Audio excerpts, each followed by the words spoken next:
May mga taong kapag na in love ay kayang maghintay ng matagal. Mapatunayan lang ang kanilang pag-ibig para sa isang tao. Pero kung pagkakataon na mismo ang nagpasya kahit gaano pa katagal, ay mahirap talagang abutin ang mga bagay na hindi naman para sa atin.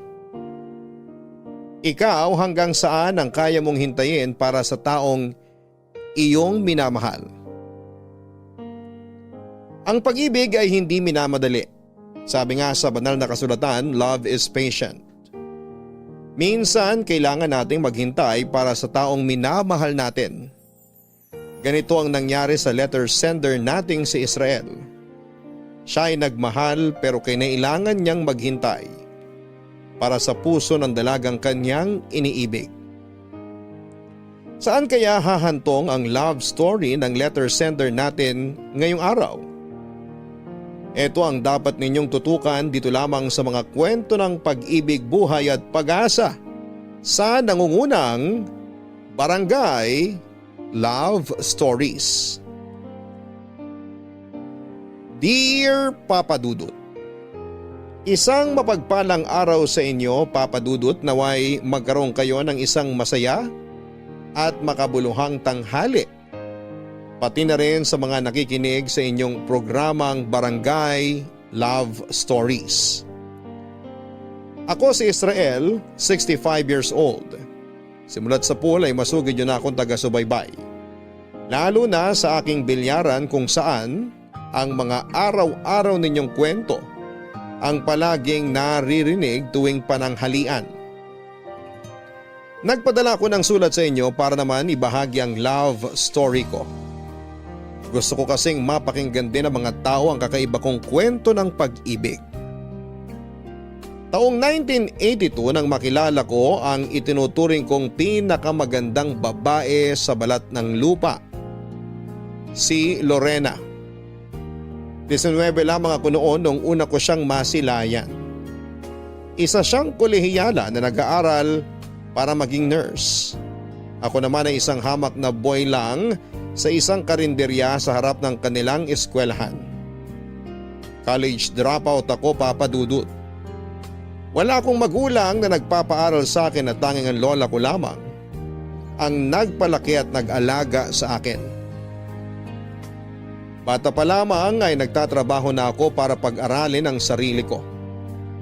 Kaso nga lang ay dumating ang panahon kung saan ay hindi ko na kayang tustusan ang sarili ko kaya minabuti ko na lamang na tumigil sa pag-aaral.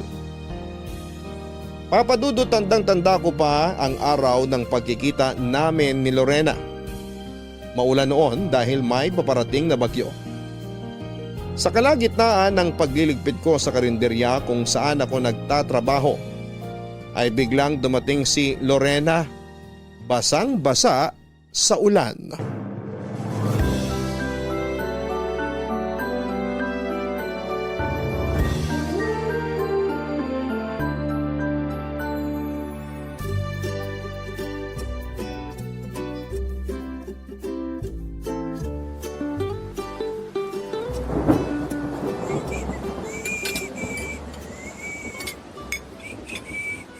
Grabe, ang lakas ng ulan. Kakain po ba kayo, ma'am? Oo sana, kuya. Meron pa ba kayong tinda? Naku, ubos na po ulam namin eh. Paano yan? Hala, wala na ba talaga? Kahit sabaw na lang sana. Wala na po. Na-check nyo na ba yung kabilang karinderya sa kanto? Sarado sila eh. Bakit po kasi late na kayong mananghalian? Naubusan tuloy kayo. Ang dami kasing kailangang tapusin sa school. Tinapos ko muna lahat bago ako nag-break. Wala na ba talaga? May itinabi akong ulam pero para sa akin sana yun. Sige, next time na lang. Pero kung gusto mo, sa'yo na lang. Talaga? Salamat, kuya. Gutom na talaga ako eh. Pero paano ka? Wala ka nang kakainin. Kakain na lang ako sa bahay pag uwi ko mamaya. Maghati na lang tayo. Para naman hindi ako mag-guilty. Wag na. Sandali lang. Ilalabas ko lang yung ulam. Ilang rice ba gusto mo? Isa lang. Ano palang pangalan mo, kuya? Israel. Ikaw? Lorena. 19 pa lang ako, Lorena. Huwag mo na akong ikuya. Nakakatanda.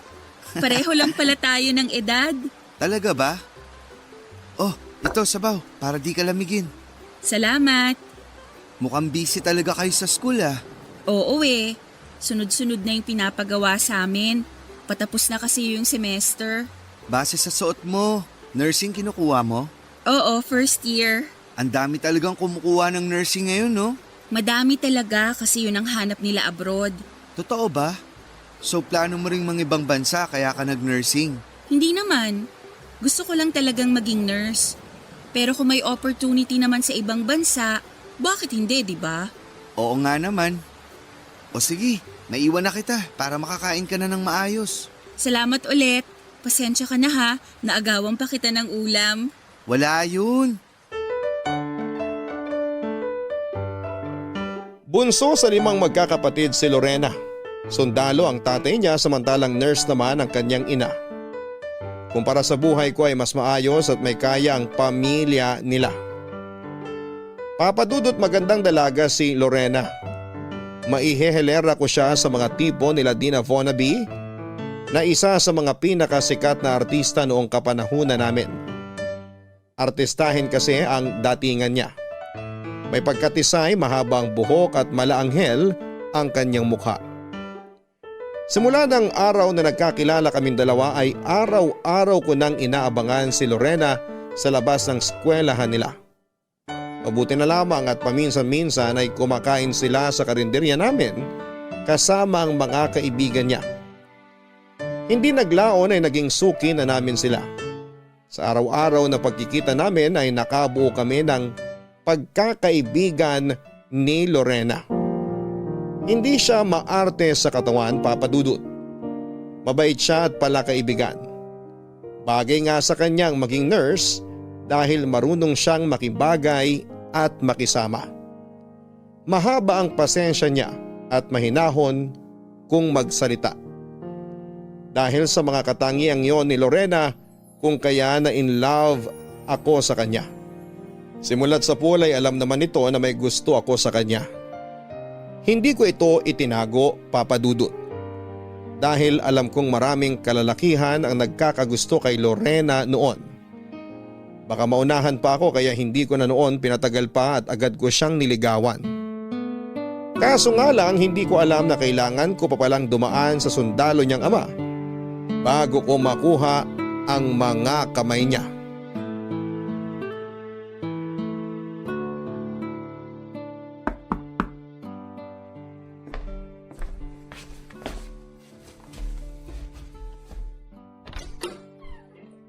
Magandang hapon po, sir. Magandang hapon din. Si Lorena po. Nagbibihis pa. Ikaw yung kasama niyang kakain sa labas? Ako nga po. Anong pangalan mo? Israel po. Israel? Ikaw ba yung nakukwento ng anak ko na nanliligaw sa kanya? Ako nga po. Kita mo nga naman. Hindi talaga nauubusan na manliligaw yung anak ko na yon. May iba rin po nanliligaw kay Lorena? Aba syempre, para sa tatay, maganda ang lahi. Totoo naman po. Magkamukha nga po kayo eh. Pero alam mo iho, masyado pa kayong mga bata para sa mga ganyang bagay. College naman na po si Lorena eh. Hindi pa ba siya pwedeng ligawan? College pa lang. Nag-aaral pa kaya hindi pa talaga pwede. Ikaw ba? Hindi ka ba nag-aaral? Tumigil na po ako eh. Wala po kasi akong pampaaral sa sarili ko. Pero nakapagtapos ka naman ng high school. Opo, hanggang high school lang po tinapos ko. Yan ang sinasabi ko. Sa halip na unahin mo yung pag-ibig na yan, bakit hindi mo muna tapusin ang pag-aaral mo? Hirap po ng buhay eh. Kung may mga magulang sana ako na magpapaaral sa akin, baka nakapasok pa ako ng college. Yung lola ko na lang po kasi ang nagpalaki sa akin eh. Ako wala rin akong magulang. Maaga silang namatay sa sunog. Pinalaki rin ako ng lola ko, pero alam mo kung anong ginawa ko? Ano po? Nagsumikap ako para makapagtapos. Pinagsabay ko ang trabaho at eskwela. Ngayon, maganda na ang buhay namin. Ang hirap po kasing pagsabayin yan eh. Lalo na kung konti lang naman po sinasahod ko. Eh paano mo maaalagaan ang anak ko kung dyan pa lang, hirap ka na? Mahirap po mga ako eh. Pero sigurado naman po ako na totoo tong nararamdaman ko kay Lorena. Naku iho, Hindi ka mapapakain ng pagmamahal na yan. Ganito na lang ang gawin mo. Mag-aral ka, tapusin mo ang college, saka kita papayagan manligaw kay Lorena. Kaya mo ba yun? Sige po, para po kay Lorena. Mag-aaral po ako. Yan, tama yan. Pangako yan ha. Opo, Israel, kanina ka pa? kadarating ko lang. Ano, ready ka na ba? Oo, tara na. Ay, pa, ito pala si Israel. Siya yung sinasabi ko sa'yo. Oo, nagpakilala na siya sa akin. Ano po sa tingin niyo? Alam niya na kung anong tingin ko sa kanya. Hindi ba, Israel? Opo, Baka mamaya tinakot niyo na naman siya ha? hindi naman niya ako tinakot. Nag-usap lang kami ng papa mo. Ganun ba? O sige, tara na. Pa, alis na po kami. Mauna na po kami, sir. Mag-iingat kayo ha. Huwag papagabi. Israel, yung pinag-usapan natin ha. Opo, pangako ko po. Anong pinag-usapan niyo? Secret. Sa amin na lang yun. Aba, kayo ha? Papadudot, naiintindihan ko kung bakit gusto muna ni Mang Densyo na makapagtapos ako ng pag-aaral bago niya ako payagang manligaw sa anak niya. Bilang magulang ay gusto lang din niyang magkaroon ng maayos na buhay ang anak niya. Kaya naman sineryoso ko ang mga sinasabi nito. Nag-ipon ako habang nagtatrabaho sa karinterya at sa sumunod na pasukan ay nag-enroll ako sa kolehiyo bilang irregular student. Mahirap man ay sinikap kong pagsabayin ang trabaho at pag-aaral para lamang kay Lorena. Habang nag-aaral ay nagpatuloy ang pagkakaibigan namin ni Lorena. Mabuti na lamang at nang panahon na yon ay hindi talaga tumanggap ng manliligaw si Lorena. Focus lamang siya sa pag-aaral kaya ganun din ang ginawa ko. Nang makagraduate si Lorena ay agad siyang nakahanap ng trabaho bilang nurse sa isang pampublikong ospital. Dahil naman irregular student, ay natagalan bago ko nakuha ang diploma ko, papadudot. Pilit kong iginapang ang pag-aaral ko hanggang sa tuluyan na nga akong natapos sa kolehiyo. Taon man ang lumipas ay hindi nawala ang pagkagusto ko kay Lorena. Kaya naman nang makuha ko na sa wakas ang diploma ko, ay agad ko itong ipresenta kay Mang Densyo. Natuwa siya nang malaman itong tinupad ko ang pangako ko sa kanya. Ang problema nga lang kung kailan nagsisimula na akong manligaw kay Lorena ay sakto naman ang pag-alis nito papunta sa ibang bansa para maging OFW. Nagulat na lamang ako noon, papadudot, nung nalaman kong nakatakda na palang lumipad sa ibang bansa si Lorena matapos siyang makahanap ng trabaho bilang nurse sa Qatar. Itinago niya talaga ang balitang ito sa mga tao dahil hindi pa sigurado kung matutuloy siya noon o hindi, papadudot. Kaya noong nakumpirma niya ito ay sa akin niya agad sinabi ang magandang balita. Para kay Lorena ay magandang balitang nangyari. Pero para sa akin ay bad news ang pag-alis niya. Dahil paano ko siya liligawan kung nasa malayo siyang lugar? Malungkot man ay wala akong choice kundi ang pakawalan si Lorena. Hindi ko naman kasi hawak ang buhay niya dahil isa lamang akong hamak na manliligaw. Sa kabila ng nangyari ay nagpatuloy ang komunikasyon namin ni Lorena kahit nasa ibang bansa na siya.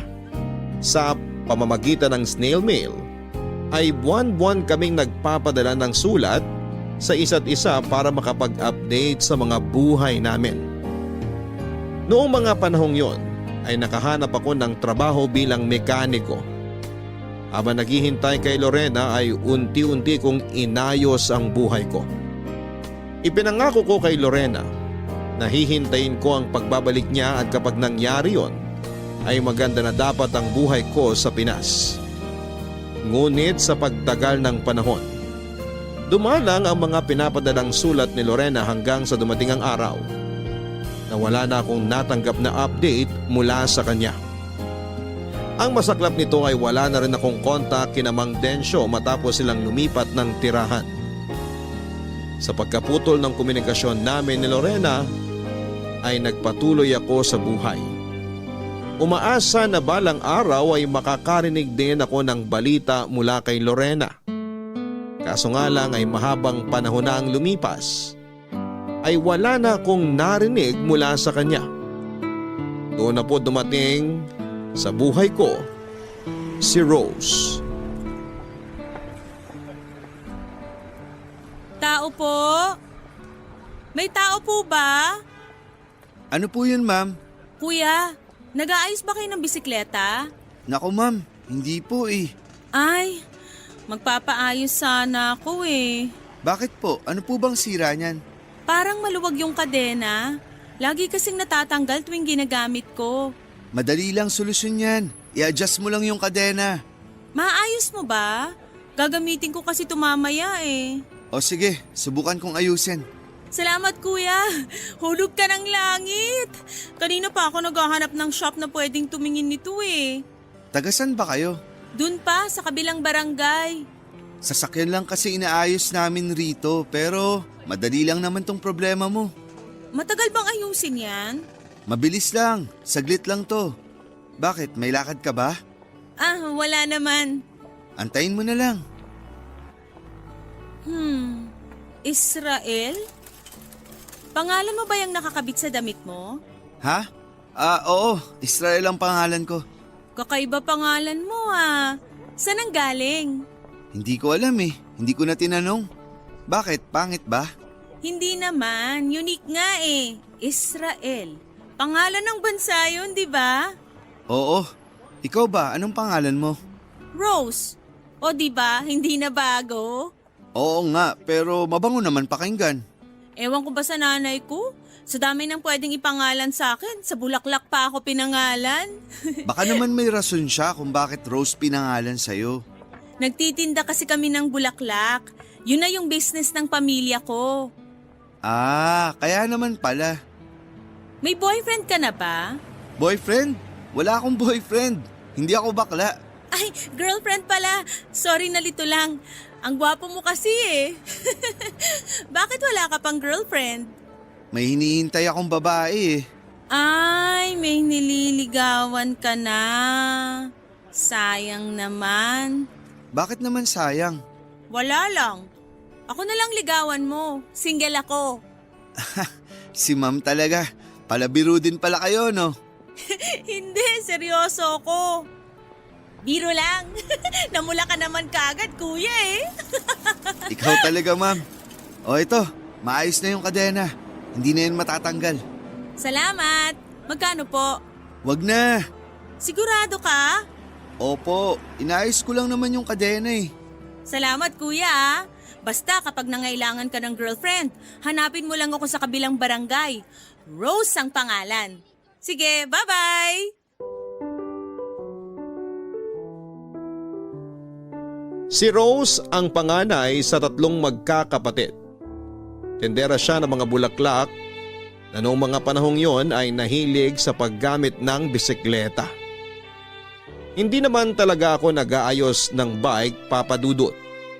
Pero dahil may alam naman ako sa pag-aayos nito, ay pinagbigyan ko si Rose. Hanggang sa akin na siya nagpatulong tuwing nasisiraan siya ng bike. Doon nagsimula ang pagkakaibigan namin. Sa mga sumunod na buwan ay inamin sa akin ni Rose na matagal pala siyang tumigil sa pagbibisikleta. Parang hobby lang kasi niya yon at nung nawalan siya ng time ay tinambak na lamang niya ang bike niya. Ang pinagtataka ko lang dati, kahit na hindi na siya gumagamit ng bike ay palagi pa rin niya itong ipinapaayos sa akin. Saka ko na lang nalaman na kaya pala ganoon ay dahil may gusto pala sa akin si Rose. Papadudot loyal ang puso ko kay Lorena at nang mga panahon na yon ay hindi ko tinanggap ang pag-amin ni Rose. Sinabi ko sa kanya na hanggang pagkakaibigan lang ang kaya kong ibigay sa kanya dahil may iba nang nilalaman ang puso ko. Nagulat ako noong masaya pa rin tinanggap ni Rose ang pagkakaibigang aloko. Pagkatapos noon ay lumalim pa ang pagsasama naming dalawa. Sa mga panahong kasama ko si Rose ay unti-unting nawala sa isipan ko si Lorena. Noong time na yon ay wala pa rin akong natatanggap na balita mula sa kanya. Kung buhay pa ba siya o may sarili na siyang pamilya. Unti-unti ay inalis ko na sa puso ko si Lorena at ang pumalit sa lugar nito ay si Rose. Rose, Oh, Israel! Sandali lang, magsasara lang ako ng shop. sige lang, take your time. Mukhang marami kayong benta ngayon Marami talaga. Undas eh. Ano pa lang sadya mo? Ba't napadaan ka? Walang magawa sa bahay Naghahanap ako ng makakasama. Ay sus, mismo lang ako eh. Sakto, may bagong tayong kainan malapit rito. Kain tayo doon. Sige ba? Anong tinda nila doon? Mga inihaw, masarap yung isaw baboy nila. Talaga? Sige, libre kita. Ay, anong meron? Bakit may palibre? Tiba-tiba ka ba ngayon? Ayaw mo ba? Siyempre gusto. Yun naman pala Ano pang hinihintay mo? Tara na. Maglalakad tayo. Nasaan yung motor mo? Hiniram Maglakad na lang tayo para mas sweet. Sweet ka dyan. Kala mo naman nanliligaw. Kung ligawan ba kita, sasagutin mo ba ako? Siyempre naman. Matagal na nga akong patay na patay sa'yo eh. Ikaw lang naman tong walang ginagawa dyan. So kung liligawan kita ngayon, sasagutin mo agad ako? Ang tanong, liligawan mo ba ako? Oo. Totoo? Pues sinasagot na kita. Ang bilis naman. Anong gusto mo? Pahabain pa ba natin yung ligawan? Wag na. So, tayo na ba? Ano sa tingin mo? Umuo na nga ako, di ba? Grabe, ganun lang pala manligaw. Sigurado ka na ba talaga dyan na ako ang pinipili mo? Oo naman. Bakit mo naman natanong yan? Paano yung isa? Sinong isa? Yung sinasabi mo nun, yung babaeng hinihintay mo. Yun ba? Wala na yun. Di na nagparamdam Hindi na ata babalik. Paano kung biglang bumalik? Iiwan mo ko? Hindi Kaya nga kita niligawan kasi hindi na siya ang laman ng puso ko. Ikaw na. Ganito pala kiligin. Di ko inaasahan na magiging anniversary natin tong undas. Bakit kasi sa dami pa naman ng araw ngayong November 1 ka pa nanligaw? Di ko naman inakala na sasagutin mo ako agad Matagal na kitang gusto, Israel. Hindi ba obvious sa sasagutin kita agad? Pasensya na. Kala ko kasi pahihirapan mo pa ako. Di na uso yun. Gusto mo ipag-igib mo pa ako ng tubig tsaka haranahin Ang luma mo naman. Naninibago lang. First time kong magkanobya Talaga ba? Ako first girlfriend mo? Oo. Parang ang special ko tuloy. Alam mo, dahil special ngayong araw, sa iba tayo kumain. Doon tayo sa mas masarap. May alam ako, malapit lang din. Yung mura lang wag sa masyadong mahal. Oo, lika dito tayo.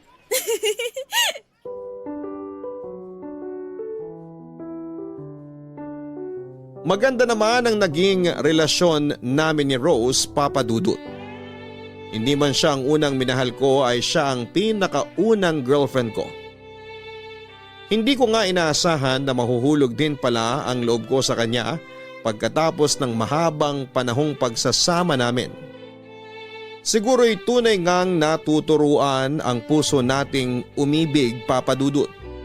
Dahil gano'n na nga ang nangyari sa amin ni Rose. May mga pagkakataon noon sa buhay naming dalawa na sinusubo kami ng mga unos. Pero sa tulong ng isa't isa ay nalampasan namin ang lahat ng problemang ito. Nakakatuwang balikan dahil ilang beses din kaming naghiwalay noon ni Rose dahil sa mga maliliit na bagay pero palagi rin kaming nagkakabalikan. Ang mga kaganapang yon sa buhay naming dalawa ang siyang mas nagpatibay sa pagsasama namin. Hindi naglaon ay hiningi ko ang mga kamay ni Rose para pakasalan siya sa simbahan. 5 taon na kami noong nagsasama at sobrang saya ko, Papa Dudut, noong umoo siya. Maliban dito ay dala-dala na rin ni Rose ang first baby namin. Yun nga lang sadyang mapagbiro talaga ang tadhana. Ilang araw bago ang nakatakda naming kasal ni Rose ay biglang nagparamdam sa buhay ko si Lorena. Ang babaeng matagal ko nang hinintay ay parang kabuti na bigla na lang nagpakita kung kailan tanggap ko nang hindi na siya magiging parte ng buhay ko. Papadudot, handa na ang lahat noon. 1 week na lang ay ikakasal na kami ni Rose. Ready na ang isusuot niyang wedding gown, naka-reserve na ang simbahan pati ang pagdadausan ng reception. Naipadala na ang mga imbitasyon at handa na ang wedding entourage. Hinihintay na lang naming matapos sa mga araw hanggang sa bigla kaming nagkita ni Lorena. Nasa trabaho ako noon at busy sa pag-aayos ng makina ng sasakyan noong marinig ko ang boses niyang tumawag sa pangalan ko. Akala ko nga noon ay nananaginip lamang ako. Hindi ko ma-describe kung ano ang nararamdaman ko ng araw na yon. Nagulat, natuwa, na-excite. Nagkanda lito-lito na ang emosyon ko matapos kong muling masilayan si Lorena. Napakalaki ng ipinagbago ng itsura niya, papadudot. Taglay pa rin naman niya ang ganda niya pero makikita na sa kanyang itsura ang paglipas ng panahon. Hindi na tulad ng dati, mas mature na ang kanyang mukha. Naalala ko sa kanya ang tatay niyang si Mang Densyo kung saan niya nakuha ang ganda niya. Para akong nanumbalik sa nakaraan ng mga oras na yon. Dali-dali ako nagpaalam sa trabaho para makausap ng maayos si Lorena. Inimbitahan niya akong kumain sa labas at doon ay sinagot niya ang mga katanungan sa isipan ko kung ano ang nangyari sa nagdaang mga taon.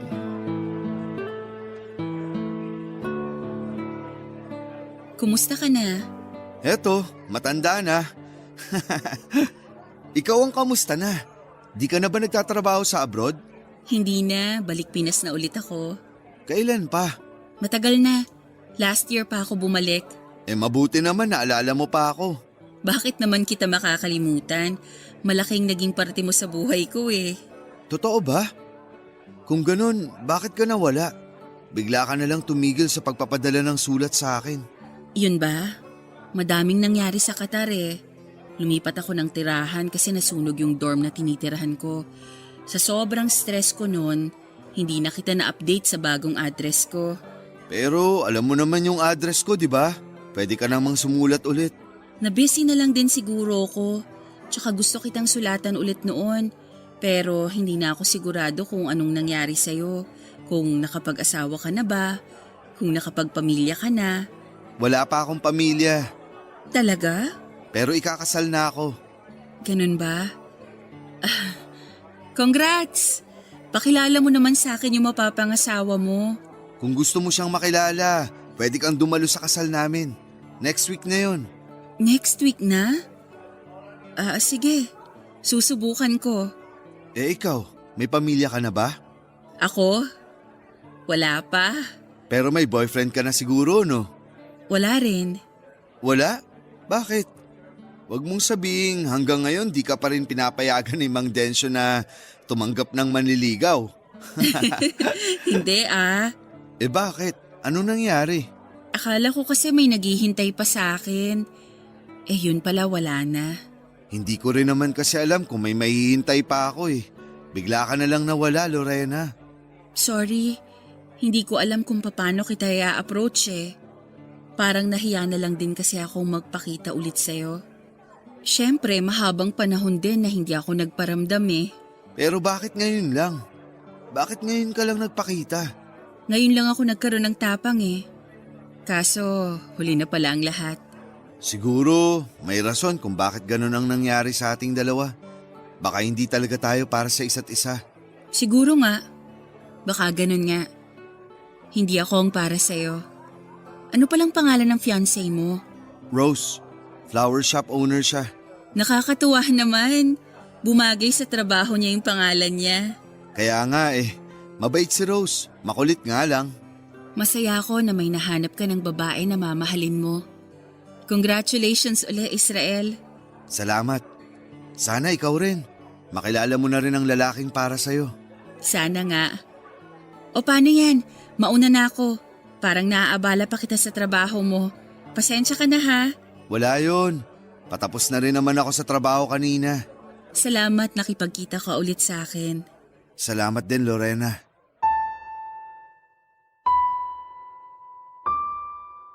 Matapos masagot ang bawat katanungan, matapos naming i-update ang isa't isa sa naging takbo ng buhay namin, ay tuluyan na kaming naghiwalay ni Lorena. Parang sa araw na yon nangyari ang closure na hindi ko alam ay matagal ko nang hinihintay. Doon ay natanggap ko na hindi talaga kami para sa isa't isa. Ganon talaga siguro ang buhay, iibig ka sa maling tao bago mo tuluyang mahanap ang taong para sa iyo. Sa sumunod na linggo ay kinasal kami ni Rose. Isa yon sa mga pinakamasayang araw ng buhay ko na hindi ko malilimutan. Sumunod ay ang araw kung kailan pinanganak ni Rose ang panganay namin. Papadudot ang buhay mag-asawa namin ni Rose ay masasabi kong katulad din ng mga normal na mag-asawa. May mga araw na sobrang sweet namin sa isa't isa. May mga araw naman na parang wala kaming pake sa ginagawa ng bawat isa. Ganon na talaga ang buhay kapag matagal mo nang kasama ang isang tao. May awayan at tampuhan pero sa huli, mas nananaig ang pagkakapatawaran at pagkakaintindihan sa ngalan ng pamilya namin. Mula sa pagiging mekaniko ay nagpatayo ako ng sarili kong negosyo o papadudot. Isa itong bilyaran samantalang sari-sari store naman ang naisip ni Rose na gawing pangkabuhayan. Sakto dahil ang bahay namin noon ay malapit lang sa eskwelahan. Halos mga estudyante ang naging suki namin na siya nang nagbigay buhay sa maliit naming pamilya. Kontento na ako sa buhay ko noon, papadudot. Mabilis na dumaan ang 10 taon at nanatili pa ring matatag ang pagsasama namin ni Rose.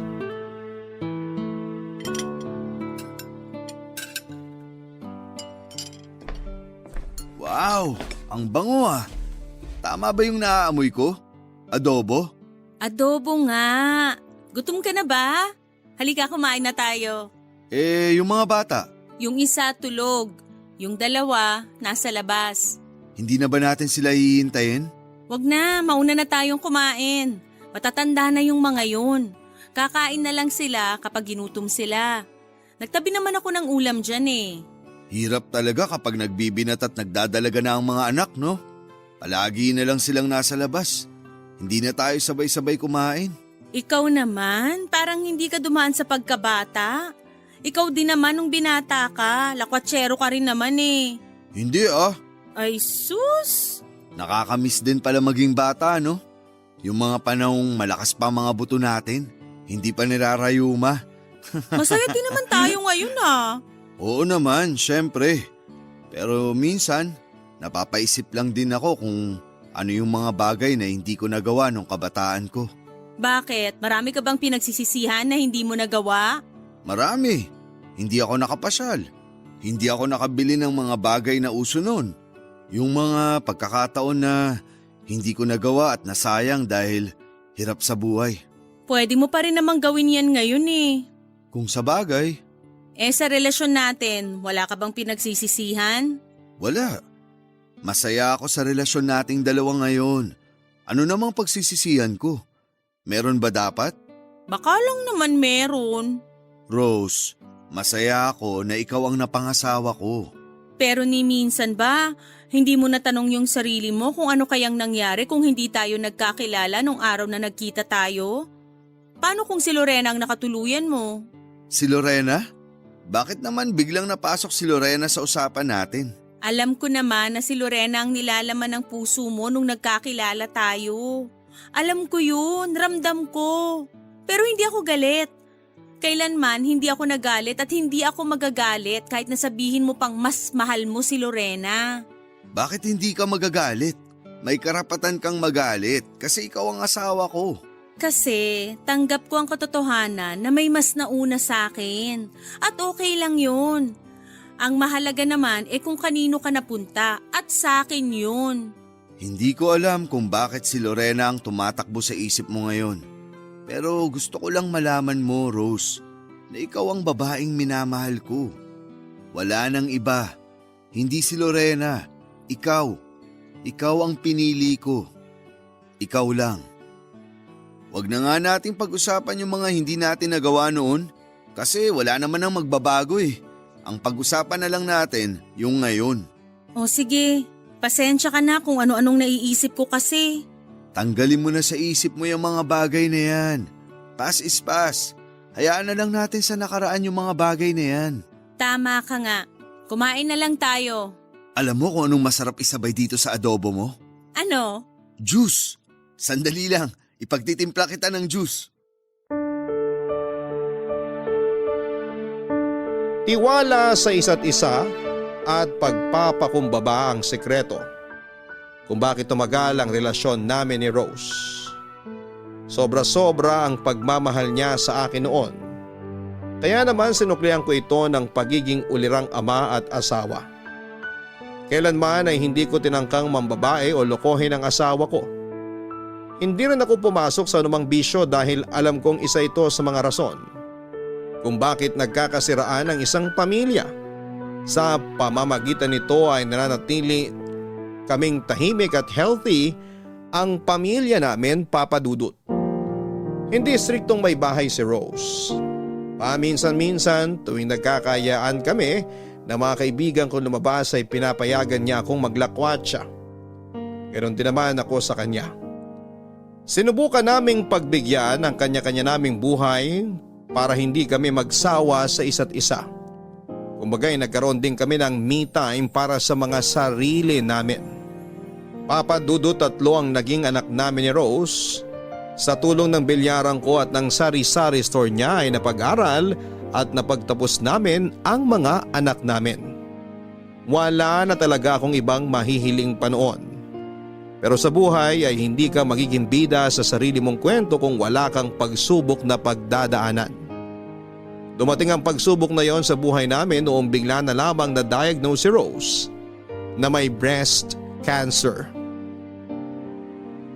Nagsimula ang lahat sa isang maliit na bukol sa pagitan ng kaliwang dibdib at ilalim ng kilikili ni Rose. Noong una ay hindi niya ito pinansin dahil hindi naman daw ito masakit. Inakala niya na sa pagdaan ng mga araw ay unti-unti rin itong mawawala. Pero sa mga sumunod na taon ay mabilis na lumabas sa mga sintomas nito. Nagbago ang hugis ng kanyang dibdib at nadagdagan ang bukol nito at tuwing nasasagi ay nakakaramdam siya ng sakit. Papadudot, wala akong kaalam-alam noon sa pinagdadaanan ni Rose. Matagal niya itong itinago sa akin. Sa nagdaang taon ay inindalang ni Rose ang sakit na nararamdaman niya. May takot kasi sa ospital si Rose. Kailanman ay hindi niya nasubukang magpa-ospital. Maging noong mga anak siya ay sa bahay niya ito ginawa sa tulong ng isang midwife.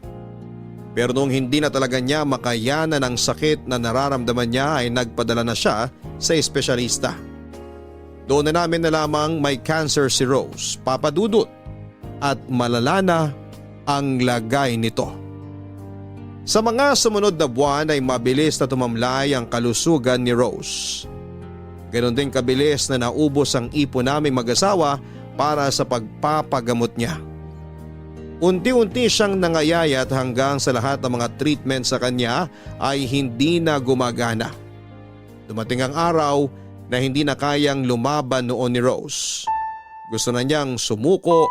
At para sa isang asawang tulad ko, mahirap makita ang babaeng pinakamamahal mo na nagsasuffer at ang malala ay wala kang magawa ukol rito.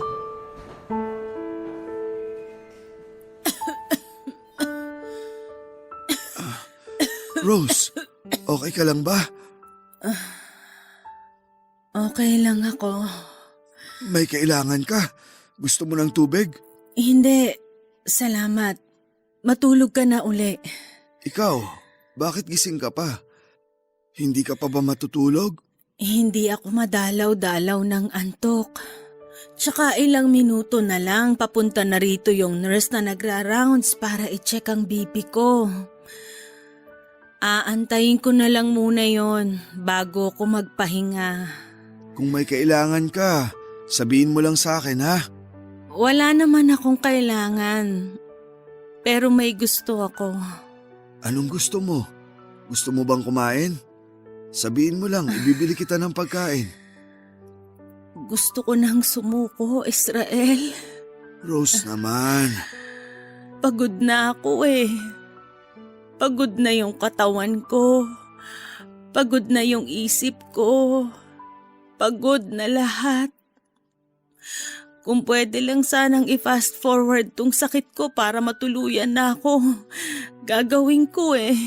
Bakit naman ganyan sinasabi mo? Iiwan mo na ako. Kami ng mga anak mo. Bibitaw ka na lang basta. Wala naman tayong laban eh. Nandito ako sa ospital hindi para magpagaling kundi para pahabain lang yung buhay ko. Pinapahaba lang ng mga doktor yung paghihirap ko. Pinapatagal lang nila yung pagkamatay ko. Rose, hindi ka mamamatay. Mamamatay ako. Yun ang totoo kaya hanggat maaga pa, tanggapin na natin yun. Hanggat humihinga ka pa, hanggat nagsasalita ka pa, hanggat patuloy na tumitibok yung puso mo, hindi ako titigil sa paglaban. Sana ganun ka rin. Alam ko mahirap tanggapin, pero kailangan nating harapin ang katotohanan na darating din yung araw na mawawala ako. Oo, darating din yun, pero hindi pa ngayon. Mabubuhay ka pa ng matagal. Israel, Ano yun? salamat. Huwag kang magpasalamat sa akin. Trabaho ko bilang asawa mo ang bantayan at alagaan ka. Hindi yun ang tinutukoy ko. Nagpapasalamat ako sa'yo sa pagpili mo sa akin. Ha? Anong sinasabi mo? Alam kong hindi ako ang mahal mo. Pero ako yung pinili mo. Pinili mo kong pakasalan. Sinamahan mo kong bumuo ng pamilya. Maraming salamat. Rose, mahal kita. Alam ko at mahal na mahal din kita. Masaya ako kahit na pangalawa lang ako sa puso mo. Masaya ako kasi kahit ganun, hindi mo pinaramdam sa akin na second choice lang ako. Israel, alam ko na kailanman hindi naalis sa puso mo si Lorena. Pero gusto kong malaman mo na naiintindihan kita. Sapat na binigay mo sa akin ang pinangarap kong buhay. Ikaw ang dahilan kung bakit hindi ako natatakot mamatay. Ikaw ang dahilan kung bakit kontento na ako sa buhay. Rose. Kaya ngayon, nararapat lang din na bumawi ako sa'yo. Sa araw kung kailan babawiin na ng Panginoon ang buhay ko, yun din ang araw na pinapalaya na kita. Deserve mong sumaya, mahal ko, kaya pinapakawalan na kita para hanapin ang babaeng totoong minamahal mo.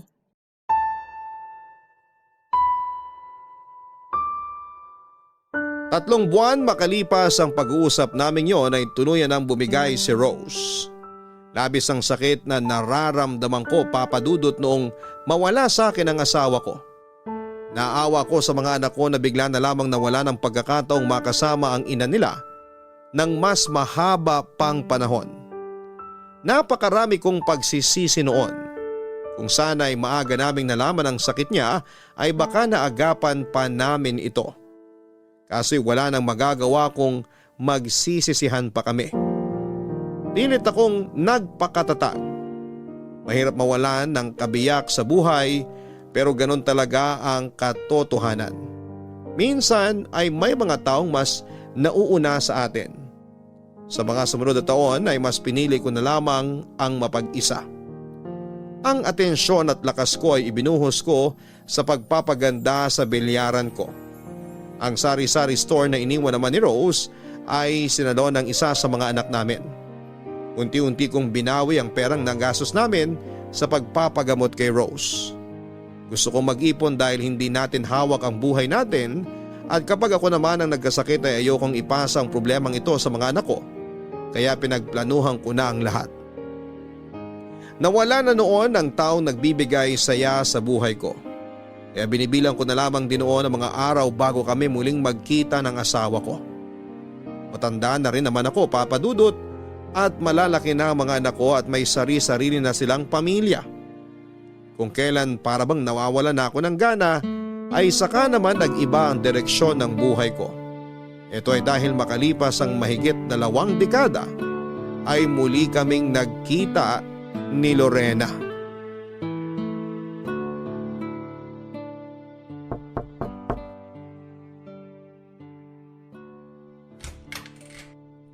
Israel?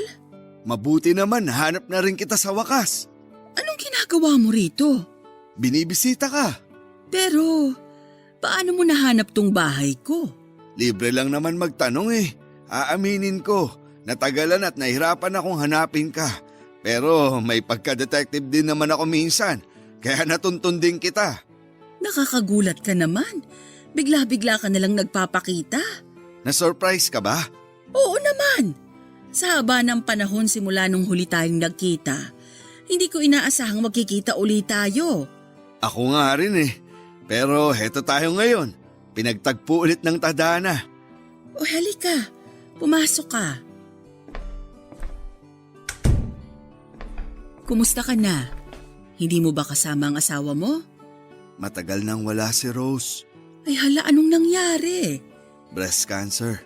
Sorry, hindi ko man lang nabalitaan. Okay lang. Mahirap mawala ng asawa pero eto pa rin tayo. Patuloy na lumalaban. Eh ikaw, di mo ba ako ipapakilala sa asawa mo? Ano ka ba? Wala akong asawa. Hindi na ako nakapag-asawa. Wala ka pang asawa? Anong nangyari? Naunahan ako eh. Naunahan nino? Basta, sabihin na lang natin na may nangako sa akin noon. Ang sabi niya, maghihintay daw siya. Eh kaso, hindi niya ako nahintay eh. Naunahan tuloy ako. Ako ba yung tinutukoy mo? Sa tingin mo, Sorry kung hindi kita nahintay noon. biro lang yon. Ikaw naman. Wala naman akong sama ng loob eh. Kasalanan ko rin naman. Ako yung dahilan kung bakit tayo nagkahiwalay. Pero bakit hindi ka na nag-asawa? Hindi ko rin alam eh. Nahirapan na lang siguro tong puso ko na magmahal ulit ng ibang tao.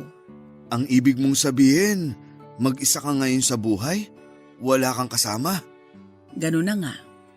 Mag-isa, walang kasama, solo lang sa buhay. Hindi ka ba malungkot na wala kang kasama? Malungkot syempre, pero may magagawa ba ako? Ito na yung naging buhay ko eh. May magagawa ka pa naman eh. Tulad ng ano, sa edad nating to, limitado na lang yung mga bagay na pwede nating gawin. Wala sa edad yan. Mas maganda nga yun eh. Matanda na tayo. Pwede na nating gawin lahat ng gusto nating gawin. Parang mahirap nang gawin yan. Madali lang. Ibalik natin yung dati. Yung dating tayo. Bawiin natin yung mga oras na nawala. Yung mga pagkakataong na sayang. Kaya pa ba natin yun? Oo naman. Wala ka bang tiwala sa akin? Wala ka pa rin talagang pinagbago. Ikaw din naman.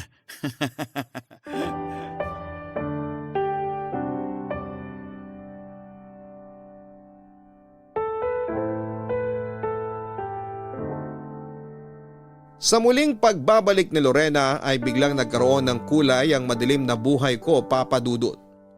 Ang kalungkutang naramdaman ko dahil sa pagkawala ni Rose ay pinawi lahat ni Lorena.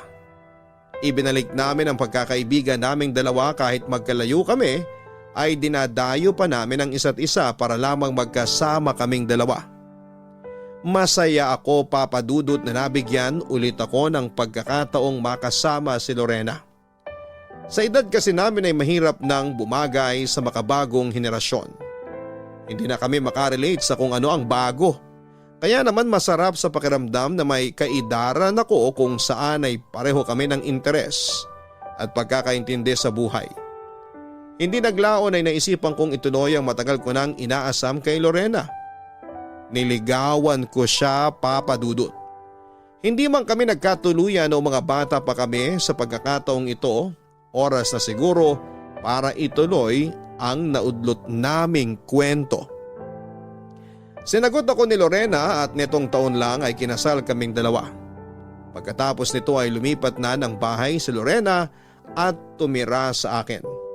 Sakto dahil bumukod na rin ang bunso kong anak kasama ang asawa nito kaya hindi na ako maiiwang mag-isa, Papa Dudut. Ito po ang love story ko. Maraming nangyari, maraming aral. Muli, magandang araw po sa inyo. Ang inyong forever kapuso at kabarangay, Israel. Mga kabarangay, ang pag-ibig ay parang roller coaster. Dadalhin ka nito sa rurok ng kaligayahan at kasabay nito ay maaari ka ring mapunta sa pinakailalim. Ano't ano paman. Kahit kailangan mo makipagsapalaran sa ngalan ng pag-ibig ay sigurado kung worth it din naman ito sa dulo. Kaya naman sa mga kabarangay nating hanggang sa ngayon ay nananatili pa ring single, huwag tayong mawala ng pag-asa dahil ang bawat ipinapanalangin natin sa buhay natin ay darating din sa tamang panahon. Hanggang sa muli, ako po ang inyong si Papa Dudut sa mga kwento ng pag-ibig, buhay at pag-asa sa Barangay Love Stories number 1. Sabay-sabay nating pakinggan ang iyong kwento ng pag-ibig, buhay at pag-asa. Ipadala lang sa barangaylovestories@yahoo.com. Nagustuhan ng iyong napakinggan? Ituloy yan via live stream sa www.gmanetwork.com/radio.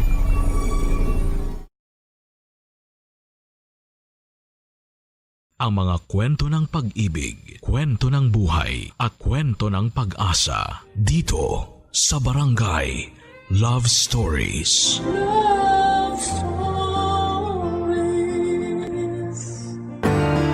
Lahat tayo ay isinilang ng isang ina.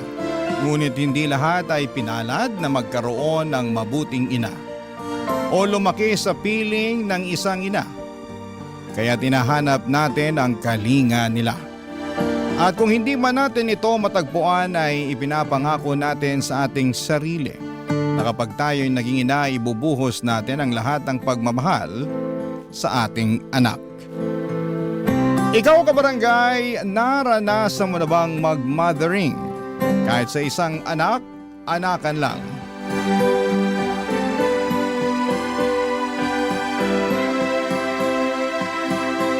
Dear Papa Dudut, makulay na tanghali po mga kabarangay. Sana po ay mapili po ninyo, Papa Dudut, ang aking kwento para itampok sa Barangay Love Stories. Alam po ninyo ay fan na fan niyo po ako. At lately ay pansin ko pong pumapayat po kayo. Ano po ba ang sekreto ninyo? Ang atribida ko po natutuwa lang po talaga ako na nabibigyan ninyo ng boses ang platform ng ordinaryong tao na katulad ko na ikwento sa buong mundo ang kanilang struggle na napagtagumpayan. Ako po si Rene, super fresh pa po sa aking alaala. Yung mga panahon na fresh pa po ang beauty ko. Sisimulan ko ang aking kwento noong 1980s. So alam na ng mga kabarangay natin na gurangchi na ako ngayon. Pero doon tayo sa freshness. Noong mga panahon kasing yon ay sobrang tabu pa po ang pagiging out and loud ng mga bakla. Kaya karamihan sa mga kabaklaan society ay kloseta. Paminta ang aura. Ganon din ako. Pinipilit kong maging pamen pero hindi talaga kaya ng powers ko na pigilan ang totoo kong pagkatao.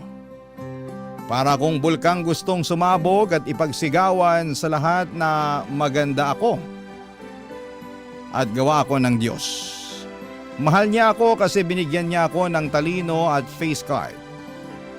Bakit ko nasabi? Kasi consistent ang honor ko noong estudyante pa lamang ako, Papa Dudut. At tuwing fiesta ay kinukuha akong escort ng reyna-reynahan na paeksena kasi cute daw ako. Hindi nila alam na ang bet ko ay ang maging isang reyna. Proud ang parents ko sa utak ko pero ang motherland ko alam na alam niya na hindi lalaki ang uniko iho niya. Isa po akong magandang prinsesa na gustong magkajowa ng isang gwapong Prince Charming. Kaya galit si nanay sa akin, wala daw siyang anak na bakla. Nakakahiya, hindi ako makaakyat sa langit. Pero paano ba akyatin ang langit, Papa Dudut? Pinipigilan ko kung sino talaga ako. Kalimutan yung maging masaya para sa sarili ko at hindi ko na lang titingnan ng crush kong si Enrique. Ganun ba yon, Papa Dudut? Sobrang gwapo po talaga ni Enrique. Kaya kapag siya ang kaharap ko, ako si Rena Bella. Hindi ba ang sosyal pakinggan? Alam nyo, ilang gabi kong pinag-isipan kung magtatapat ako sa kanya. At dumating nga ang araw na hindi ko nakayanan. Sinabi kong gusto ko siya pero straight talaga si Enrique at ang sabi niya ay hindi niya ako pwedeng maging jowa kasi bakla ako. Lalaki pa rin ako. Gusto niya ay babae lang kaya sobrang na-hurt ako, Papa Dudut. Pero ilang linggo lang ay nakabawi ulit ako kasi hindi naman niya ako iniwasan. Ganon pa rin ang treatment niya sa akin pero may kaunting nagbago na gustong gusto ko naman. Kapag kami lang dalawa ay wala siyang pakialam kung niyayakap ko siya. Hanggang sa may kababalaghang nangyari sa aming dalawa na sobra kong kinaligaya. Ganito pala ang feeling, Papa Dudut. Parang lumipad ako sa langit pero ilang araw lang ay lumagapak ako sa lupa. Dahil kumalat ang chismis tungkol sa aming dalawa sa nangyari sa amin. Sa pagsuko ko ng bataan ko at hindi ito nakaligtas sa radar ng nanay ko.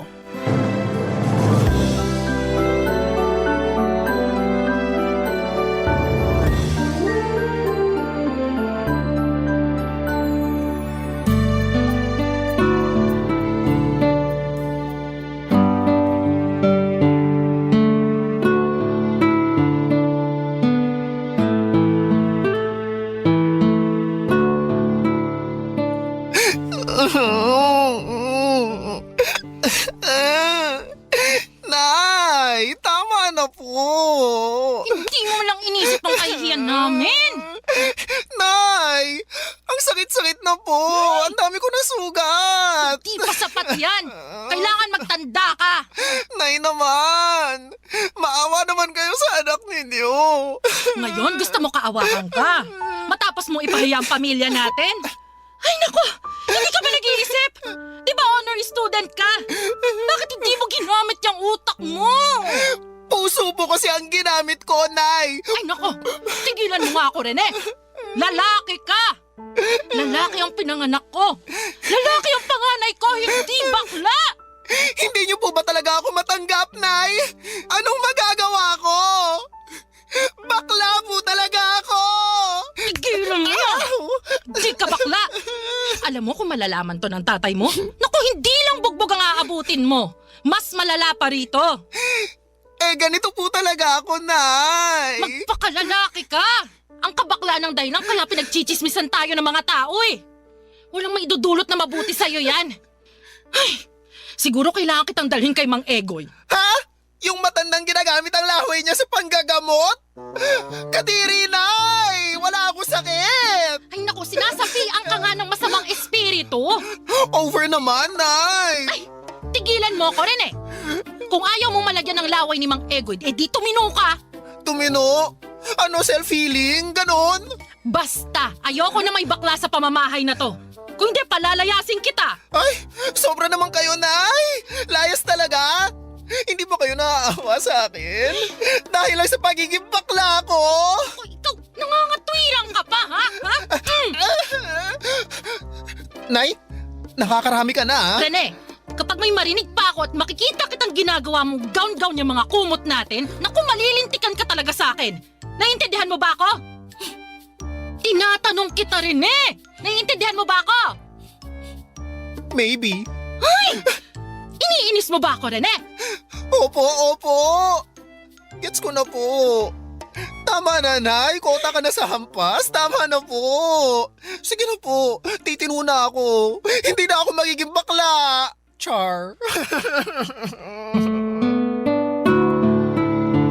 Papa Dudut, feeling ko talaga ay katapusan na ng buhay ko para talagang pinapaalis ni nanay ang kaluluwa ng baklang sumapi sa akin. Ang sakit pero mas masakit yung katotohanan na ayaw niya sa akin dahil lamang sa bakla ko. Pwede niya sana talaga akong pagalitan na bakit ko ginawa yon kay Enrique na bata pa ako. Wala pa sa wastong edad. Doon maintindihan ko siya pero ang punto niya ay bakit ako bakla at nakakahiya ako dahil sa kabaklaan. Pero syempre, sinunod ko na lamang si nanay para matapos na ang eksena na yon. Sinubukan kong maging super pamen, kulang na lang ay manligaw ako ng babae para pagtakpan ang totoo kong pagkatao. Sobrang hirap at alam ko kung bakit ako naghihirap dahil sa mga tsismosang nagpakalat ng magandang tagpo sa amin ni Enrique. Ang kaibigan kong ahas, si Carol. Nagulat talaga ako nang nalaman kong sa kanya pala galing ang lahat. Sa mga kwento pala talaga may mga subkontrabida. Siyempre si nanay ang main kontrabida ko kasi lahat na lamang ay bawal. Hindi ko tuloy at hindi niya ako tunay or feeling ko tuloy ay hindi niya ako tunay na anak. Puro sermon at pananakit lang ang inaabot ko sa kanya dahil sa nag-iisang dahilan. Bakla ako. Pero itong si Carol sobrang pakialamerang frog.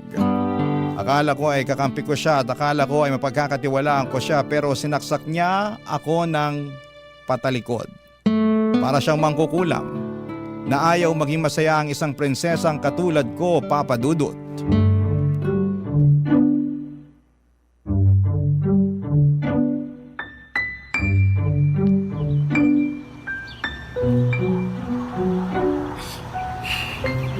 Carol, pwede ba tayong mag-usap? O Rene, anong pag-uusapan natin? Ba't ganyan ang ayos mo? Tsaka, bakit ganyan kang makatingin? Diretsahan na to ha. Galit ako sa'yo. Ano? Bakit? Ay, maang-maangan? Amnesia? Walang maalala? Bakit ako naririto? Tigilan mo ako ha? Ano ba kasing ginawa ko sa'yo, ha? Bakit mo pinagkalat? Bakit mo sinabi sa ibang tao yung tungkol sa amin ni Enrique? Ano? Napipi ka ba? Nakita mo ba yung mga pasa ko? Yung mga sugat ko? Yung iba tingnan mo, hindi pa naghilom. Binugbog ako ng nanay ko dahil sa kagagawan mo. Hindi ko na kasalanan yan. Ay, walang accountability. Bahala ko dyan. Oy, huwag mo ako tatalikuran, Carol. Gusto mo ipagkalat ko rin yung kalandian mo? Hoy! Hindi ako malandi, ah. Ay, nagsalita? Banal yarn? Gusto mo isa-isahin ko? Rene, pwede ba tigilan mo ako? Ikaw na ang backstabber na feeling Santa. Ano ba ang motibo mo para i-chismis mo kami ni Enrique, ha? Dahil ba gusto mong mauwi sa impyerno ang buhay ko? Ganun ba? Gusto mo ng impyerno? Hindi kita sasantuhin! Pwede, sige, saktan mo ako. Isusumbong kita. Ay, mahilig ka talaga sa ganyan, no? Sumbongerang pala ka! Bakit? Dahil ba mas matalino ako sa'yo? Na kahit anong gawin mo, mas mataas pa rin ang grades ko? Kasi hindi mo kaya ang utak ko at ang galing ko sa mga art project? Alam mo, nakakaawa ka kasi hindi ka lumalaban ng patas. Oo na. Ikaw na ang magaling, pero bakla ka pa rin. Ayun! Wow! Grabe ang argument! Pang matanda ang atake, wala bang bago? Alam mo, hindi na ako nasasaktan kung tawagin mo man akong bakla. Mas nakakasakit yung hindi ka nga bakla, pero isip bata ka naman. Bakit pa ba kita naging kaibigan? Bakit mo ako naging kaibigan? Eh di ba dahil lumalapit sa akin yung mga lalaki, gusto mo makisawsaw? Ay, talaga? Eh hindi naman lumapit sa akin si Enrique dahil sa'yo. Pero sa halip na magtuloy-tuloy kami ni Enrique, naunsyame pa dahil sa'yo. Ang sama-sama mong kaibigan. Hindi ka na naawa. Akala ko hindi ka tulad ng ibang mapanghusga pero mas masahol ka pa. Inggitera! Tsaka! Alam mo ikaw, sumusobra ka na ha? O ano, naiiyak ka na? Hindi mo ako madadaan sa paiyak mo. Simula ngayong araw na to, hindi na tayo friends. Tandaan mo yan! Marine! Bumalik ka dito! Maghanap ka ng iba mong matutuklaw! May vaccine na ako sa'yo, wala nang epek ang kamandag mo sa akin! Che! Papadudot na karating kay nanay ang naging away namin ni Carol at syempre ako ang nagmukhang kontrabida at salot sa lipunan. Napapaisip tuloy ako kung masama ba akong tao o hindi ko lang maintindihan si nanay. Pero sobra naman po dahil lang sa bakla ako ay bugbog ang aabutin ko sa kanya sa pang-araw-araw. Bukod doon ay tinis ko ang lahat ng chismis at pangungutya sa akin dahil lamang sa pagiging bakla ko. Maharot daw ako, wala daw akong hiya at tagapalaganap daw kami ng mga sakit. Ganon kalala ang mga tao sa amin. Sobrang tiniis ko ang lahat hanggang sa makatapos ako ng high school at doon ko napagdesisyonan na lumuwas ng Maynila. Sabi ko sa sarili ko na hindi na ako babalik pa sa Masbate. Gamit ang inipon kong pera ay lumuwas po ako ng Maynila. Nakituloy muna ako sa isang kamag-anak pero hinahamak din ako. Buti na lamang at nakahanap ako ng trabaho at tuluyan na akong namuhay ng mag-isa. Namuhay ako na walang inaalalang ibang tao. Namuhay ako bilang kung sino talaga ako. Bilang magandang Rena Bella. Barangay Love Stories. Barangay Love Stories. Ginawa kong araw ang gabi. Todo kayod ako sa trabaho para makaipon, papadudot. Naging janitor ako, waiter at kung ano-ano pa.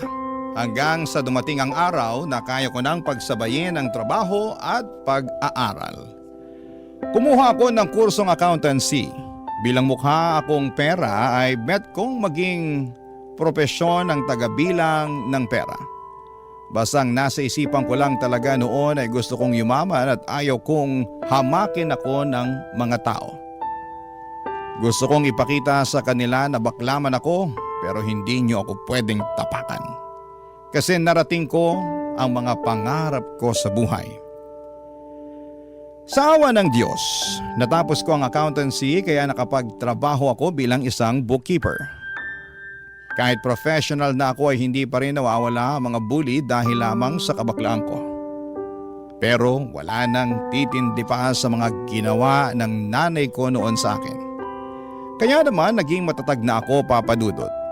Nakapagpundar ako ng isang bahay na hinuhulugan ko sa Mandaluyong. Hanggang isang araw, nakilala ko si Vince. Ngayon pa lamang ay sasabihin ko na walang kahit na anong namabagitan sa amin ni Vince. Si Vince ay isa ring bakla, dalagitang bakla. Naglaya sa probinsya nila kasi ayaw din ng mga magulang sa kanyang pagkatao. Nagmakaawa ito sa akin, papadudot, na sa akin muna tumira. Siyempre naawa ako. Mabait naman siya, tumutulong sa gawaing bahay pero dahil bata pa ay may mga bagay na kailangan ko rin talagang pag-aralan. Ang naiiba lang, hindi ko pinupuna ang pagkatao niya. Saka yung mga pangaral na parang isang inang nagmamalasakit talaga ang ginagawa ko sa kanya sa tuwing nagkakamali siya. Tulad ng huwag agad magtitiwala sa mga lalaki dahil mapagsamantala lamang sila sa kahinaan nating mga magaganda. Habang tumatagal, napamahal na ako kay Vince. Tinuring ko siyang anak kaya todo support ako para mapaaral siya. Pero may ugali talaga ang anak kong ito na kailangan ko pong ituwid, papadudot.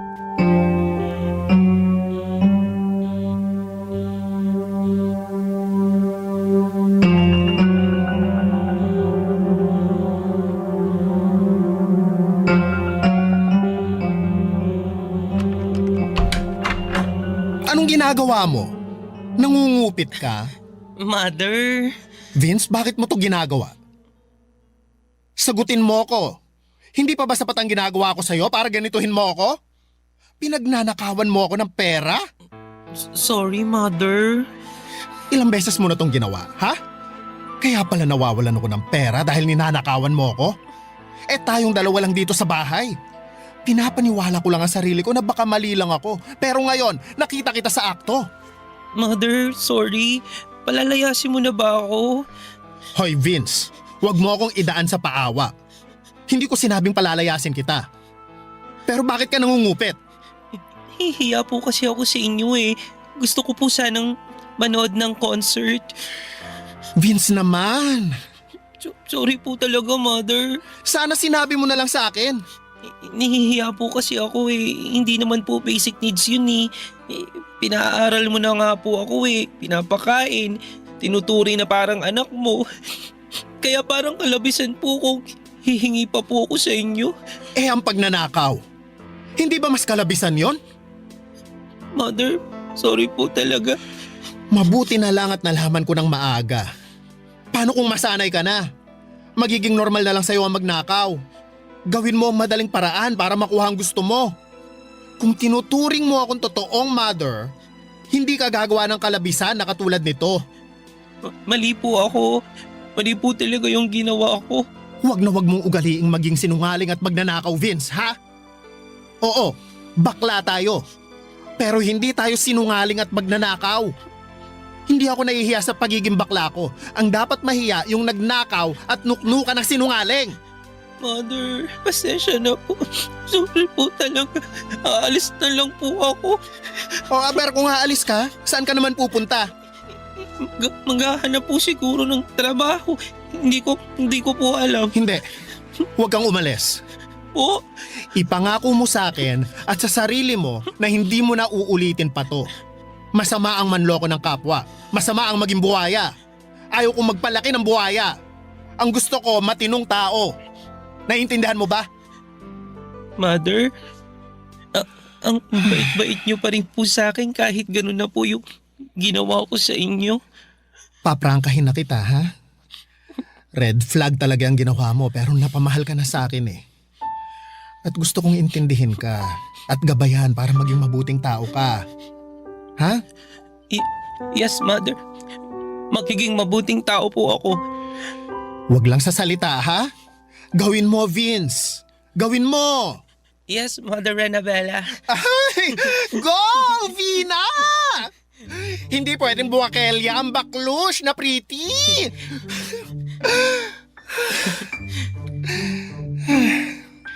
Basta mag-aral ka, ha? Hindi kita susukuan. Ipaglalaban ko ang mga pangarap mo sa buhay kasi that's how to mothering a beautiful daughter should be. Wow, English? Nag-aral kaya ako? Ang galing nyo nga po, Mother eh. Idol ko po kayo. Asus. O ito, bibigyan na kita ng perang pambili mo ng ticket para rumampa ka ng bongga. Bibigyan pa kita ng extra para may pambili ka ng outfit mo. Talaga, Mother? Kailan ba ako nangako na hindi ko tinupad? Oh, never pa po. O never naman pala eh. Kaya bongga ka sa concert. Yay! Thank you po, Mother. I love you. Oy, English? I love you too, anak. Papa Dudut, iginabang ko ang pag-aaral ni Vince dahil nakikita kong eto ang yaman na pwede kong ibigay sa kanya. Mahirap ang mag-aral. Naranasan kong igapang ang sarili ko at ayaw kong maranasan ni Vince ang paghihirap na yon. Sa totoo lang ay marami na akong baklang natulungan. Pero iba ang sitwasyon ni Vince kasi kinupkup ko siya at parang ako na ang naging nanay niya. Bilang isang ina ay tinupad ko ang aking obligasyon sa anak, ang suportahan ang kanyang pag-aaral at pangarap sa buhay. At sobrang saya ko po nang makapagtapos siya ng high school, Papa Dudut. Proud na proud ako sa kanya at sa sarili ko na kaya ko palang maging isang ina at tatay sa isang hindi ko kadugo. Pero trinato ko talagang anak. Siyempre may mga lalaki din naman ako kaya may mga masasayang araw din ang puso at katawang lupa ko. Pero Pero iba rin talaga nang dumating si Vince Papadudut. Nabihag niya ang puso ko nang biglang magpakita itong si Andrew sa akin. Sa bahay ko na tumira itong si Andrew, may mother at father na itong si Vince na anak-anakan ko. At tuwing umuwi si Vince galing sa school, sa college ay parang perfect family talaga kaming tatlo. Ang saya-saya ko po, Papa Dudut, pero may ginawa si Andrew na red flag sa akin.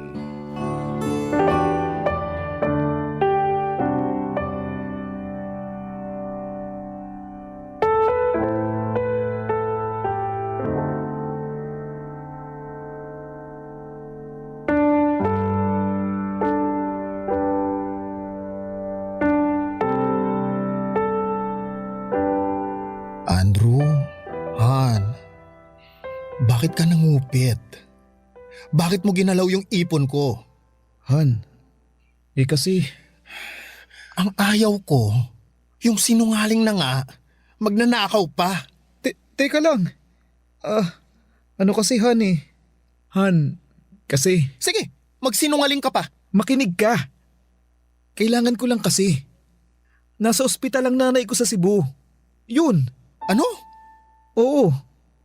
Tama ang narinig mo. Nasa ospital siya.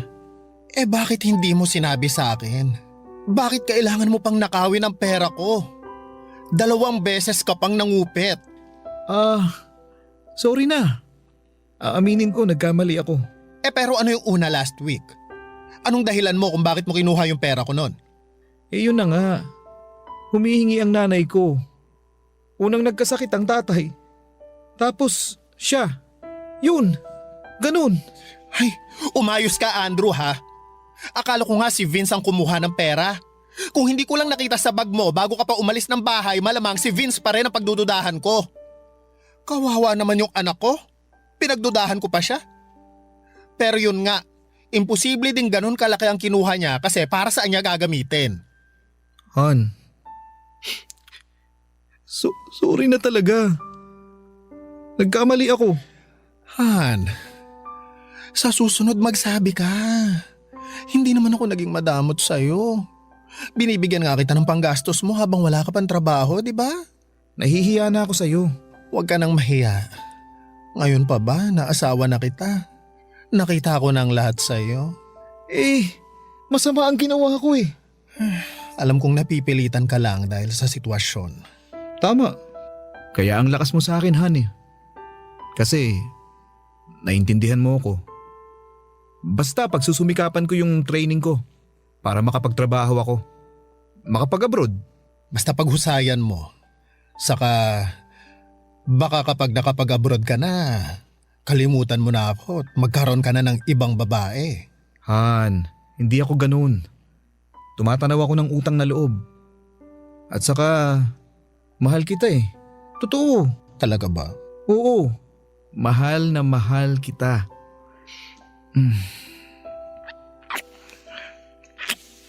Ay, Han, hindi ko kayang mawala ka sa piling ko.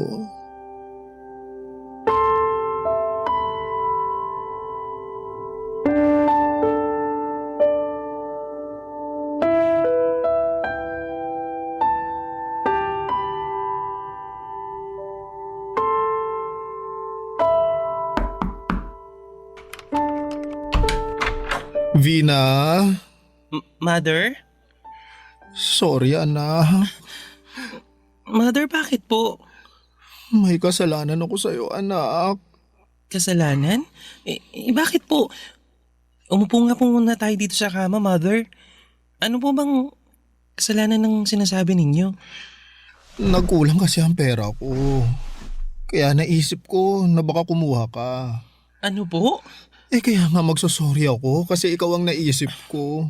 Mother naman. Mali nga ako. Nakonsensya ako at ikaw ang naisip ko. Pero ang totoo, si Papa Andrew mo ang kumuha. Ha?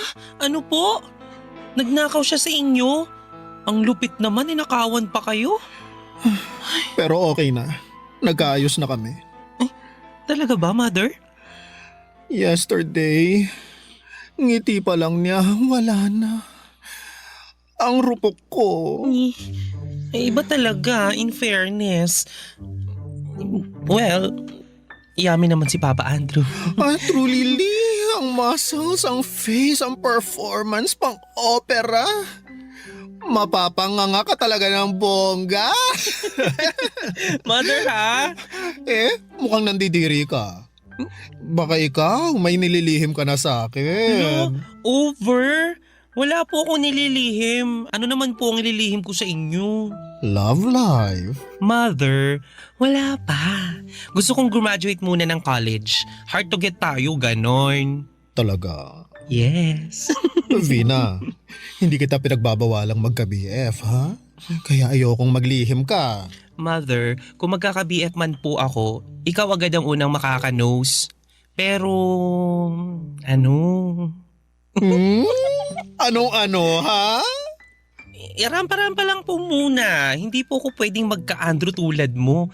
Uunahin ko po muna magka-diploma. Ay, very good. Ganyan nga. Hindi talaga ako nagsisisi na inampon kita. Proud ako sa'yo, anak. Proud na proud ako sa'yo.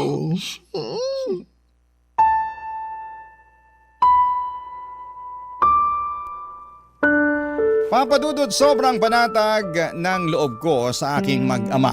Sobrang saya namin sa bahay at feeling ko talaga ay perfect na ang lahat. Naayos ko na yung pinakaayaw ko sa tao, yung magnanakaw at sinungaling. Pero pansin ko ay hindi na pera ang nawawala sa bahay, pati mga gamit. Hindi ko malaman kung sino ang gumagawa kasi maraming beses din na pumunta ang mga kaibigan ko, kaibigan ni Vince at kaibigan ni Andrew sa bahay. Baka nasalisi lamang kami. Saka kapag nawawalan ako ng pera ay hindi ako nakakahanap ng bakas kung sino nga ba ang kumukupit. Kaya naman nagpalagay na ako ng CCTV sa kwarto nang hindi nila alam para malaman ko kung sino ang nagnanakaw. Pero sobra po akong nasaktan sa aking mga nakita. Nagpatira pala ako ng buwaya sa bahay. Ang lala na pala kasi araw-araw akong niloloko.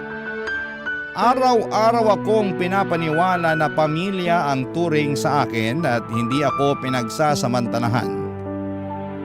Pero nagkamali ako, Papa Dudut. May mga bagay siguro na hindi mo talaga hawak. At darating na lamang ito at magdadala ng sakit sa puso mo. Akala ko talaga na magiging maayos na kaming tatlo. Na parang ang bahay-bahayan naming laro ay totohanan na. Pero hanggang laro lang pala talaga ang lahat. At tulad ng mga laro ay may talo. Mukhang talo ako dito, Papa Dudut. Barangay Love Stories. Barangay Love Stories. Papa Dudut, kailangan kong magpakatatag at lumaban pa rin. Marami na akong pinagdaanan para hindi ko kayanin ang dagok na ito sa buhay ko. Isang kagimbal-gimbal ang nalaman ko. Nangungupit pa rin si Andrew ng pera at huling-huli ko ito sa CCTV. Ang niyayakap ko pala tuwing gabi ay isang kawatan at sinungaling. Kung titignan ay mabait naman si Andrew sa akin. Nabibigay niya ang pangangailangan ng katawang lupa ko. Nilalambing niya ako, niyayakap at naiisip ko na ganito talaga siguro kapag bakla. May mga lalaking talagang mapagsamantala at ginagamit ang kahinaan namin. Ilang araw din akong hindi nakatulog. Hindi ko siya makumpronta kasi ayaw kong mawala siya sa akin. Nasanay na ako na siya lang ang lalaki sa buhay ko. Kaya hinahayaan ko na lamang. Papa Dudu, tuwing pumapasok ako sa trabaho ay napapanood ko sa app ko sa phone ko ang kuha ng CCTV. Dito na ako nagtataka kasi bakit pumapasok si Andrew sa kwarto ng anak ko. Nagnanakaw din ba siya? Hanggang sa iba na ang kutob ko.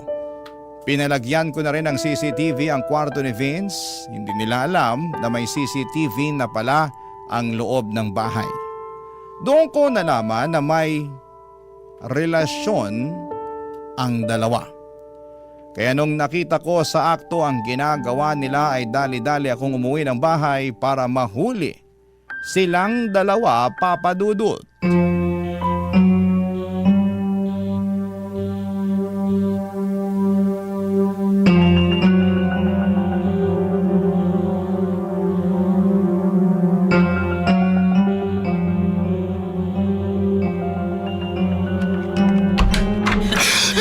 Mother? Makakayop kayo!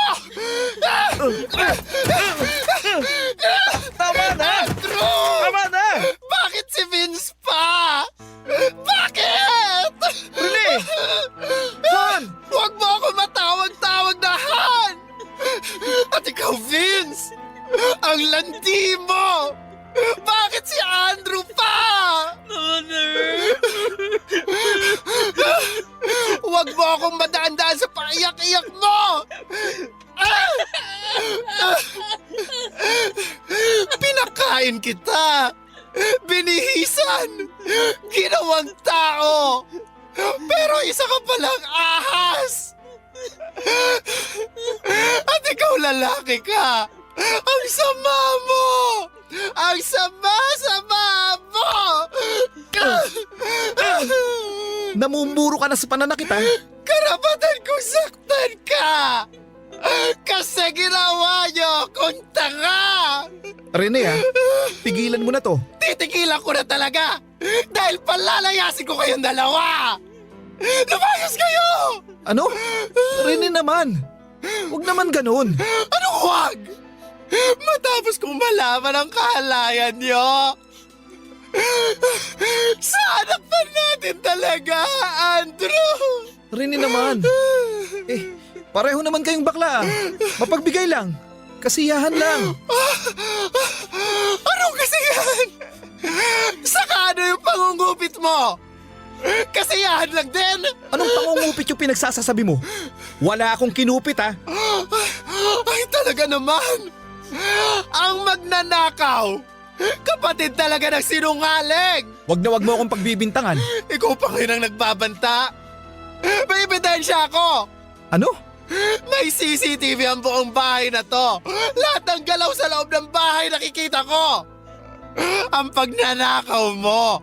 Ang kahayupan yung dalawa! Kaya lumayas na kayo! Layas! Mother!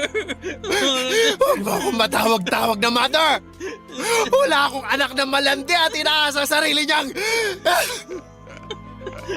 Bakit mo nagawa sa akin yun, ha? Kung makaiyak ka naman, nakinabang ka rin naman sa akin ah. Nakinabang? O nabulag ako? Na akala ko matino kang tao? Nabudol mo ako? Pero ngayon, tama na ang katangahan ko sa isang tulad mong walang kwenta! Magnanakaw! Lumayas ka na! Kung hindi, papakulong kita! Papa Dudut, sobrang gumuho po ang mundo ko ng araw na yon. Nagalaga pala ako ng ahas at buwaya sa aking bahay. Sa araw ding yon ay pinatatag ko ang sarili ko. Hinanda ko ang puso ko. Kahit na anong iyak at paghingi ng tawad ni Vince ay hindi ko talaga binuksan ang puso ko. Hindi po pwedeng lumambot kasi ibang klaseng pagtataksil na ang ginawa niya. Nararapat lang na umalis na siya. Wakasan ang naging ugnayan naming dalawa. Inahas na niya ako ang mother niya. Wala na ang kahit na anong etsyos ang magpapabago sa desisyon ko. Nakita ko sa mga mata ni Vince na sobrang ayaw niya akong iwanan. Pero guilty siya sa ginawa niya. Si Andrew naman, mas nakita ko ang totoong kulay. Katulad lamang siya ng mga lalaking mapagsamantala sa mga bakla. Hindi ko naman nilalahat ang mga lalaki dahil may mga lalaki namang talagang genuinely na minamahalang karelasyon na bakla. Siguro hindi lang po ako pinalad. Naging tahimik ang bahay, wala nang Andrew at wala na ring Vince na nagchuchuk-tsakan kapag nakatalikod ako. Sa totoo lang, na-miss ko po si Vince. Umiiyak ako kasi nasasayangan ako sa kanya. Pero ginusto niya ang ginawa niya, ginusto niyang lokohin ang nag-iisang baklang nagpaka-mother sa kanya. Matapos ang halos 1 linggo ay bumalik si Vince, nagmamakaawa at humihingi ng patawad sa akin, Papa Dudut.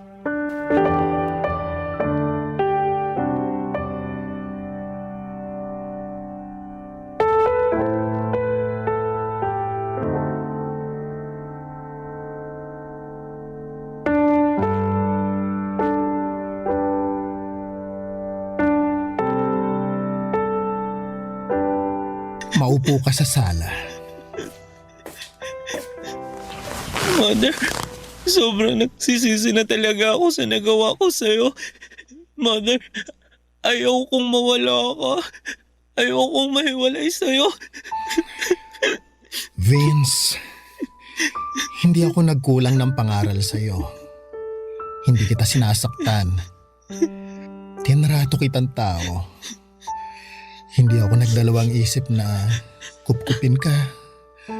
Gawing anak-anakan ko. Pinangarap ko na sana makuha mo yung gusto mo sa buhay. Sinuportahan kita, di gaya ng nanay ko sa akin. Pero ang sakit. Ang sakit-sakit ng ginawa mo sa akin. Alam ko naman po eh. Sobrang sama ng nagawa ko po sa inyo, Mother.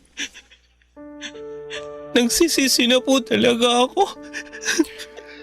Naaalala mo dati, yung pangungupit mo ng pera. Pinangaralan kita. Sabi ko sa'yo ang magnanakaw, isang malaking sinungaling. Akala ko napatino kita. Nakaka-frustrate na hindi pa rin pala. Hindi lang pera ang ninakaw mo, kundi ang relasyon ko sa isang lalaking wala namang kwenta. Pero salamat na rin sa'yo at natauhan ako sa Andrew na yon. Hindi na ako nabulag sa papandesal niya. Mother, patawad po. Hindi ko na po gagawin sa'yo yung ganun. Magpapakatino na po ako. Gusto ko po kasing makasama kayo sa pagtupad ng mga pangarap ko eh. Vince, I'm sorry. Buo na ang desisyon ko. Naaalala mo? Kusa akong lumaya sa pamilya ko at gumawa ng sarili kong buhay dahil napuno na ako sa pananakit ni nanay. Nakaya kong mabuhay. Nakaya kong maging tao. Hindi malayong kaya mo ring maging tao. Mother naman. Please. Give me another chance. Ay, maraming chance na ang binigay ko sa'yo, Vince. Marami na. Hindi sa lahat ng oras na kapag nagkakamali ang isang tao, bibigyan na naman ng chance. Puro tayo chance pero walang accountability. Kaya tayo hindi umuusad sa buhay. Ang gusto ko, mamuhay na walang mga taong gahaman, mapanlinlang at sinungaling. Mother, luluhod po ako. Magmamakaawa. Sana mapatawan niyo po ako. Wa-epek sa akin yan. Huwag mo nang gawin. Alam mo, ang dapat mong gawin ay humahanap ng trabaho para mapagpatuloy mo yung pag-aaral mo. Sayang naman yung nasimulan mo. Saka, sige na. Ito, kunin mo tong pera para may pangsimula pa. Ito na ang huling tulong ko sa'yo. At wag na wag ka nang magpapakita pa sa akin.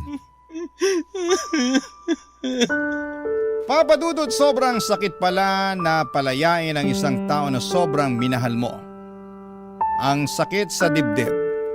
Parang sinasaksak ang puso ko nang makita ko si Vince na bitbit ang ibang gamit paalis ng bahay. Nang sinarado ko ang pintuan, yun na ang oras na kailangan kong kalimutan ang anak-anakan ko. Mahirap pero kailangan kong gawin.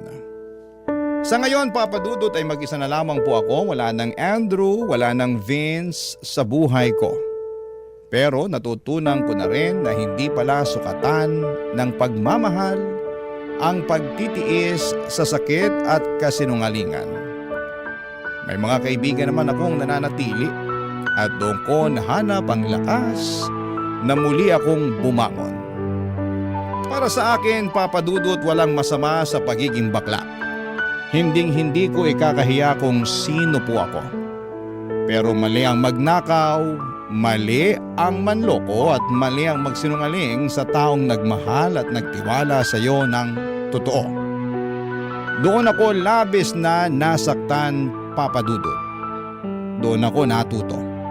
Ngayon ay mas maingat na ako, mas matatag at mas pinipili ko na lamang ang mga taong karapat-dapat sa pagmamahal ko. Ang inyong kapuso at kabarangay forever, Rene, aka Rena Bella.